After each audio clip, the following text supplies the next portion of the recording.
Bonsoir, bienvenue dans cet épisode des voisins de l'horreur en mode ASMR. Alors ce soir nous allons parler des voisins de l'horreur que j'ai eu. Alors ces voisins là étaient des fumeurs de gitane. Donc je vous invite à vous poser tranquillement dans votre lit, dans votre canapé, peu importe, de fermer les yeux et de vous laisser guider par le son de ma voix, par les chuchotements et les différents triggers que je vais utiliser dans cette vidéo. Je rappelle que voilà, malheureusement, quand on a des voisins abominables, l'endormissement peut être plus ou moins difficile, voilà, selon si vous avez des voisins, on va dire plus ou moins cauchemardesques. Donc voilà, il faut avoir de la chance, déménager quand c'est possible et voilà, prier le ciel qu'on n'ait pas des voisins problématiques. Alors moi dans mon cas, donc je vais raconter donc la fois où j'ai eu des voisins qui fumaient des gitanes. Alors à l'époque, ce qu'il faut savoir c'est que j'étais pas du tout dans mon habitation actuelle. Ok, c'était il y a quelques années. Je vivais à Paris, d'accord, donc dans un tout petit logement. Alors je sais pas si vous avez déjà habité à Paris, mais vous avez des petits logements, donc des 8 mètres carrés, voilà. Donc moi j'ai vécu dans un 8 mètres carrés, approximativement. Et donc j'avais des voisins qui étaient en face de chez moi. Alors ce qu'il faut savoir c'est que dans les petits logements comme ça, on est très serré, d'accord. Ce qui fait qu'en fait j'avais la vue directe sur mon voisin. Je n'avais qu'une seule fenêtre. Et en fait, la fenêtre qui était en face, donc j'avais la vue sur une fenêtre, sans mentir, elle était à 1,50 m. Donc en fait, quand j'ouvrais mes rideaux, je voyais les voisins. Je voyais le voisin à 1,50 m. Voilà. Alors c'est très, très inconfortable, très petit. Donc les voisins qui étaient en face de chez moi, en réalité, c'était mes voisins de palier, d'accord. Ils habitaient exactement au même étage que moi, simplement ils avaient un couloir, voilà. Moi, la seule fenêtre que j'avais dans mon logement, quand je l'ouvrais, je pouvais voir que en fait les voisins d'en face, donc ceux qui étaient à côté de moi, ils avaient deux fenêtres. Ils en avaient une à ma droite directement et une en face. Bon, c'est un petit peu compliqué à imager comme ça, mais voilà, retenez que ce voisin-là, il avait deux fenêtres. Et donc, un matin, je me réveille à 6 h. J'ouvre mes fenêtres pour aérer. Alors, il faut savoir que c'était quand même l'été, donc l'été, on est obligé d'aérer, surtout à Paris, parce qu'il fait 40 degrés, sinon on suffoque.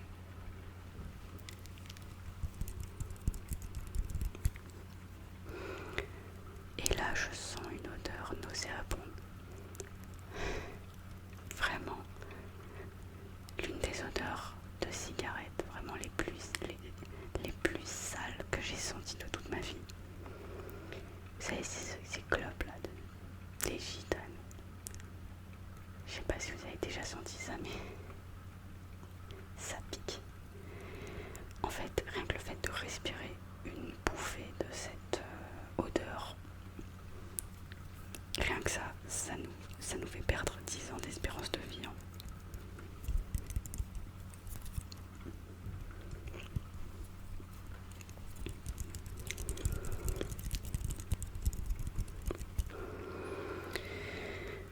Donc voilà, le mec, je sais pas, il fumait Alors ils étaient deux à fumer. Ils fumaient, donc c'était le père et le fils. Ils fumaient clope sur clope. C'était tous les jours. Et c'était en fait mes voisins de palier. Mais ça, je m'en suis pas rendu compte tout de suite. Pourquoi? Parce qu'en fait, quand j'ouvrais ma fenêtre, je voyais que la fenêtre du voisin d'en face, donc mes voisins de palier, était fermée. Jusqu'au jour où je me suis vraiment penchée pour regarder d'où venait l'odeur, parce que je pensais que l'odeur venait des voisins d'en dessous. Sauf qu'en réalité, je voyais qu'il y avait une espèce de mec qui était à ma droite. Donc, rappelez-vous, je vous ai dit au début qu'ils avaient deux fenêtres, une en face et une à droite. Et en fait, leur fenêtre de droite, elle était ouverte H24. Et en fait, il y avait, j'avais vu ce mec, donc un des deux mecs qui fumait.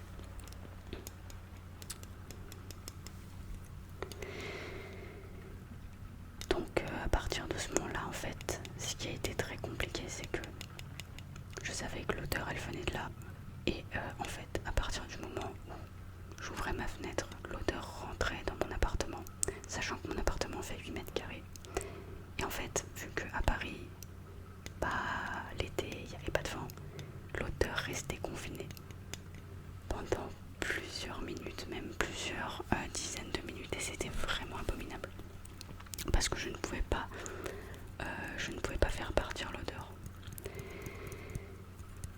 Donc la stratégie que j'avais mise en place, c'était d'écouter, de tendre l'oreille, voilà, et d'essayer d'écouter, de voir si j'entends le bruit du briquet. Et à partir de là, ce qui se passait, c'est que je fermais directement ma fenêtre. Le seul problème, c'est qu'en fait, je devais choisir entre étouffer chez moi et subir la cigarette du voisin. Enfin, les cigarettes des deux hommes, parce qu'ils étaient deux à fumer. Et vraiment, c'était abominable, ils fumaient en continu.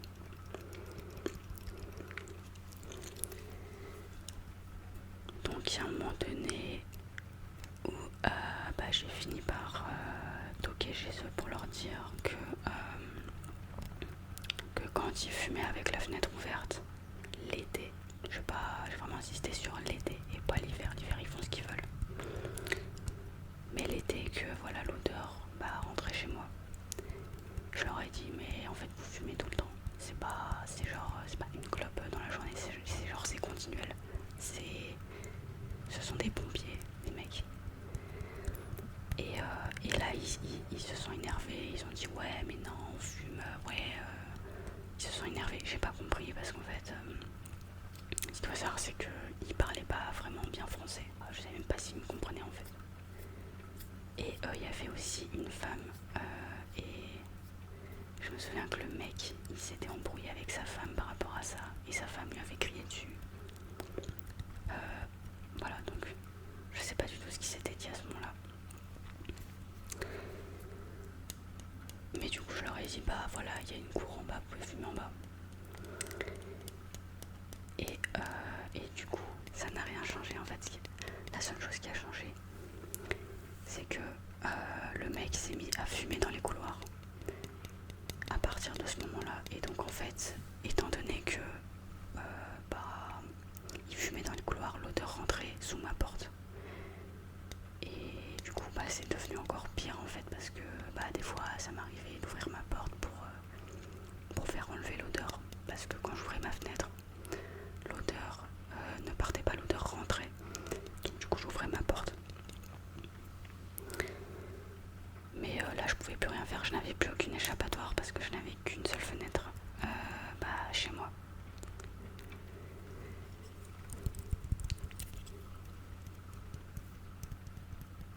Vraiment, je regrette pas d'être partie de là-bas.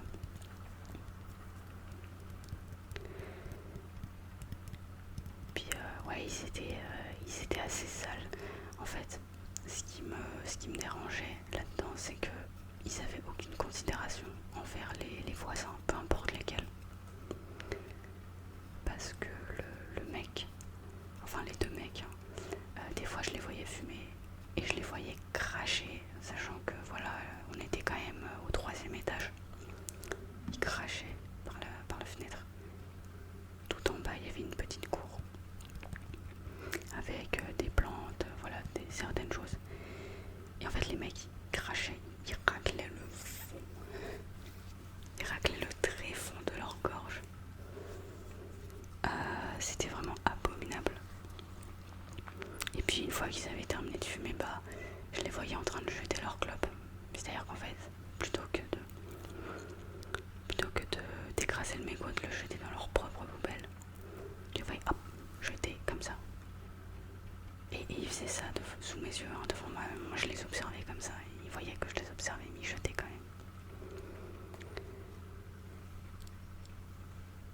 j'ai jamais vu des voisins aussi dégueulasses.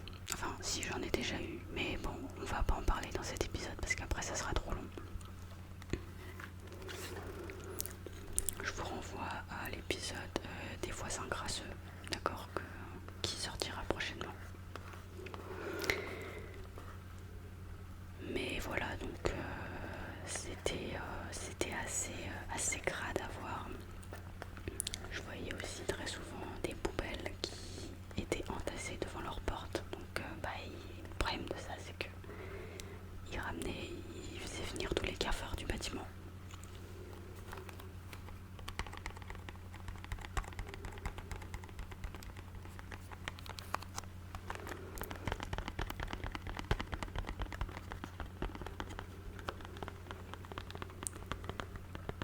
Donc des fois, il m'arrivait de toquer à la porte pour dire d'arrêter de fumer dans les couloirs, pareil. Que s'ils avaient envie de fumer, c'était soit chez eux, mais avec la fenêtre fermée, soit dehors, soit dans la cour, en bas. Mais l'été, parce que l'hiver, j'en avais absolument rien à foutre.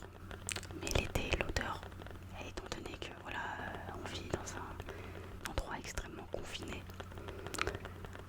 et qu'on est un petit peu les uns sur les autres, c'est important de se respecter, de pas faire n'importe quoi. Ils avaient une espèce de mini balcon qui faisait quelques centimètres carrés. Et ce que j'avais observé à l'époque, c'est qu'ils avaient à chaque fois une espèce de boîte, je dirais, de tabac, une espèce d'énorme boîte avec écrit fumée dessus, et une espèce de cendrier dégueulasse qu'ils n'utilisaient jamais. Moi j'avais une belle plante, et eux ils avaient ça. Autre fait intéressant, ils avaient en plus de ça l'habitude d'étendre leur linge en mettant un espèce de fil qui passait de la fenêtre qui était à droite, à ma droite en tout cas, et la fenêtre d'en face. Donc en fait, eux ils avaient une espèce de couloir par exemple dans lequel ils mettaient un fil. Mais ils accrochaient un fil, c'est assez compliqué à expliquer, ils accrochaient un fil dans leur cuisine qui arrivait jusque dans leur salon pour pouvoir étendre le linge. Mais en fait, quand j'observais ça de loin, ça faisait clochard. En fait, je sais pas si c'était des gens qui étaient hyper précaires et du coup ils avaient pas, ils pouvaient pas acheter un étendoir. Mais c'est un peu bizarre parce qu'ils étaient quand même à plusieurs. Ils étaient plusieurs à travailler, donc je sais pas, c'était chelou. Ils avaient un tas de trucs chez eux. Pourquoi ils ont des tonnes de trucs, mais par contre, je veux dire, ils utilisent leur argent pour acheter des tonnes de trucs, mais pas pour acheter un étendoir. Ils doivent faire passer un fil, enfin je sais pas, c'est bizarre. Et on est vraiment très très loin de l'image qu'on se fait des Parisiens, des bobos parisiens. Parce que à l'époque, je vivais dans un quartier de bobos parisiens. En réalité, en fait, cet endroit-là, c'était un endroit où finalement les gens étaient précaires. Voilà. Alors même que je vivais dans un quartier plutôt boboisé.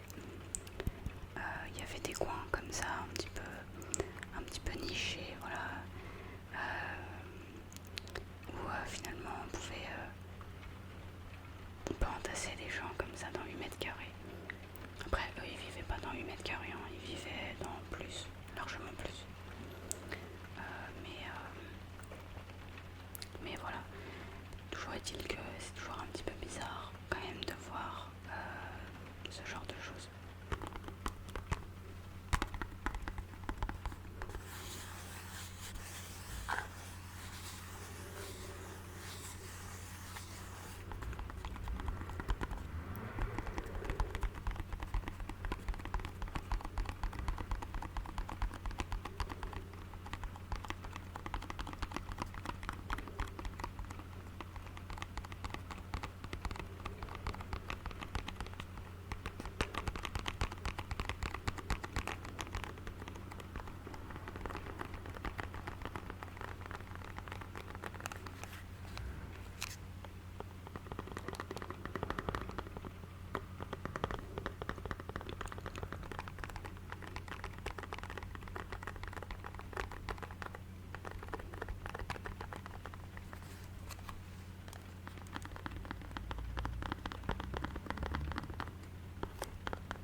aussi sur mon